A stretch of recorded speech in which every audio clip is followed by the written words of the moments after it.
Today, on the Barricade Guard Show, I'm going to discuss some of the best foods for emergency situations and how to prepare them for long-term storage.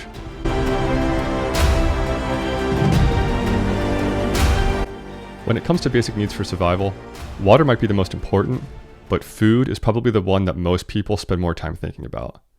Most people have grown accustomed to eating a wide variety of different foods on a regular basis, and the idea of having to rely on one or two foods that are plain or bland for long-term survival could be demoralizing. Here you go, buddy. Breakfast of champions. It's a single-celled protein combined with synthetic aminos, vitamins, and minerals. Everything the body needs. It doesn't have everything the body needs. So how do we tackle the problem of providing food for a medium or large-sized family for 3 months, 6 months, or longer? How do we choose foods that can be cooked relatively easily without electricity and without elaborate or expensive supplies? How do we ensure that the foods we choose will be providing adequate amounts of nutrition? How and where should we store the foods? We have lots of questions to answer, so let's get started. Storage locations. First, start by identifying where you can store your food. Maybe you have a food closet or pantry near your kitchen. This could be a good place to store and rotate through canned goods and other non-perishable foods. Try to focus on foods that would be easy to cook with just fire and boiling water, or could be eaten right out of the can or package if you had to. Pick up a few extra of these each time you go to the grocery store, and use a first in, first out approach to rotate through these items before they expire, so that you can be prepared without wasting food in the process. If you have additional storage space that is relatively cool and dry, consider investing in some heavy-duty metal storage shelves so that you can increase your inventory. And if canned foods are going to be part of your supplies, be sure to have a high-quality manual can opener on hand. Or better yet, have 2 or 3. If the time comes when you are depending on those cans for survival, you don't want to be wasting energy and risking injury trying to pry them open with pocket knives and screwdrivers. Long-term food storage. For short stints of 3 weeks or less, you could probably get by with just the types of items we've been discussing. But what if you need to feed your family for several months with only the supplies you have on hand? Now things get a bit trickier. Canned goods are convenient because they are already hydrated, but that typically means less calories in the same amount of physical space when compared with dry foods. So for this reason, and for the sake of nutrition as well, I recommend focusing on bulk dry food storage for families, especially when storage space is limited. And specifically, I recommend things like quinoa, steel-cut oatmeal, rice, and lentils. I know beans are a popular emergency food as well, but I've opted to go with lentils since dry lentils are easier to cook than dry beans, while still providing similar nutrition. Quinoa and steel-cut oatmeal also provide more nutritional benefits than some of their other prepper food counterparts. Check out local stores or websites that sell these items in bulk, since you'll be able to get better pricing if you buy them in 25 or 50-pound bags. Once you have your food, you're ready to prep it for storage. Before you start, you'll need the following: food-grade 5-gallon buckets with lids, 5-gallon Mylar bags, at least 5 mil thick, oxygen absorbers, 2000 cc, a rubber mallet, a flat iron, the longer the heating surface the better, a Sharpie, and label stickers. And finally, a 5-gallon bucket opener. This last one isn't a strict requirement, but for the few dollars it costs, you'll be glad you have it when it's time to start opening the buckets later. In a nutshell, you're going to put the empty Mylar bags inside the buckets, fill them each with one kind of dry food, leaving enough room at the top to seal them and still fit the lids on the buckets. Seal the bag about 2/3 of the way, add the oxygen absorbers, and then seal it the rest of the way. For a video walkthrough on the actual filling and sealing of the food in your Mylar bags, I'm going to recommend a good video over on the City Prepping channel that I'll link to below. But rather than reinvent that wheel, I'm going to use the time you're spending with me in this video to share some tips and tricks that I learned along the way that I think you might find useful and might save you some time and aggravation. And the first recommendation I'll make will be about the oxygen absorbers. These are rated to absorb different amounts of oxygen, measured in cubic centimeters, or cc. And if you search online, you'll find different resources that will tell you how many cc's of oxygen absorption are needed for different types and quantities of food. So here's my suggestion. Go overboard on the oxygen absorbers. Buying and preparing all of this food for long-term storage requires a decent investment of time and money. And at the end of the day, do you really want to open up these bags months or years from now, only to realize that 25 or 30 pounds of food in a 5-gallon bucket has gone bad because you tried to save a few dollars on oxygen absorbers? I know I don't. So just buy bulk packs of the 2000 cc oxygen absorbers and then use 1 inside 1-gallon bags and 2 inside 5-gallon bags.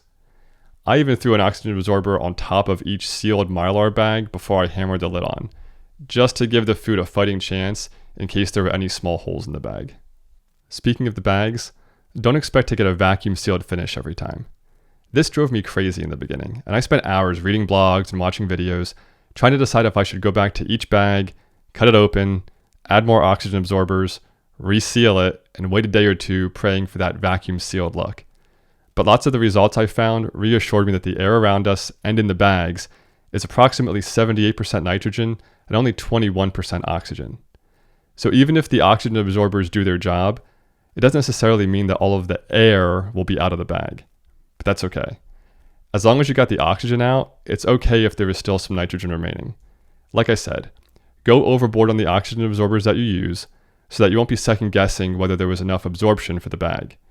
And then follow the steps and trust the process. If you buy Mylar bags that are at least 5 ml thick and your bags and absorbers have received mostly positive reviews, then you can know that you did your due diligence and leave the rest in God's hands. Also, on the oxygen absorbers, these typically come in packs of 10. So once you cut open that pack, you'll want to use all 10 right away. In theory, you could try to save some in a sealed jar with rice, but that sounds too risky to me. Just prep enough bags to use all 10, get all your supplies ready to add the absorbers and seal the bags, and then move through it quickly with a second person to help you. After the bags are sealed, write the contents and the date on the bag itself and on a label that you put on the bucket. This way you can quickly know what's in the bucket when it's sealed, but you also have a backup just in case the label would fall off and get lost. You can then observe your bags for a day or two, and hopefully you'll see at least some shrinkage of the excess air, at which point you're ready to add one more oxygen absorber on top of the bag, if you're extra cautious like me, and then seal the lid on with your rubber mallet. If you follow the steps diligently and do things well, you'll have buckets of food that will last for 10 to 25 years or more. You can also store some of your favorite herbs and spices in bulk so that you could ration them for a long time if needed in order to spice up your lentils and quinoa.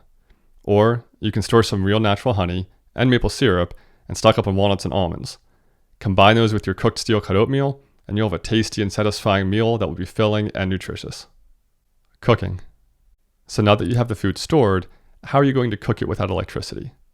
When I was trying to solve this problem, I wanted something as bulletproof and EMP proof as possible. I didn't want my ability to eat to be dependent on generators or solar panels.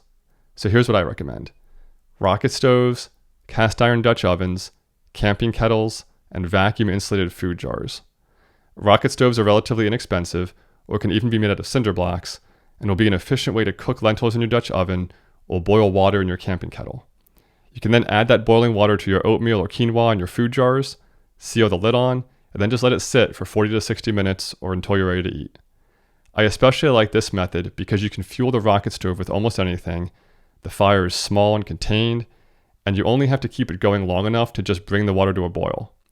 These are positives from an operational security perspective, since cooking around a larger fire for a longer period of time will draw more attention, especially if the smell of whatever you're cooking drifts towards other people who are hungry nearby. Also, be sure to keep plenty of lighters and other fire starters on hand. These will be worth their weight in gold in emergency situations. There are other cooking options available that utilize propane tanks or portable power stations, and if you have the money and space and want to have these on hand in addition to the supplies I mentioned, feel free. I'm not against making use of these options, I just think that they're more expensive and have more opportunities for failure or depletion. And at the end of the day, I want to make sure that I have at least some method to fall back on that I can still use even if the electronics fail and the propane runs out. Another option that is available is pre-packaged meals in food buckets. These are definitely something to consider, but I have generally shied away from these in large scale for a few reasons. Number one is the cost. If you want your food already prepped for long-term storage or made into ready-to-eat meal pouches, you're going to pay a premium. And depending on what company you buy from, you might be paying a large premium for food that is less nutritious than the items I suggested storing. At the time I'm making this video, if I was going to buy pre-packaged, there is only one place I would buy from. And before I mention the name, I just want to say that I am in no way sponsored or connected with this brand.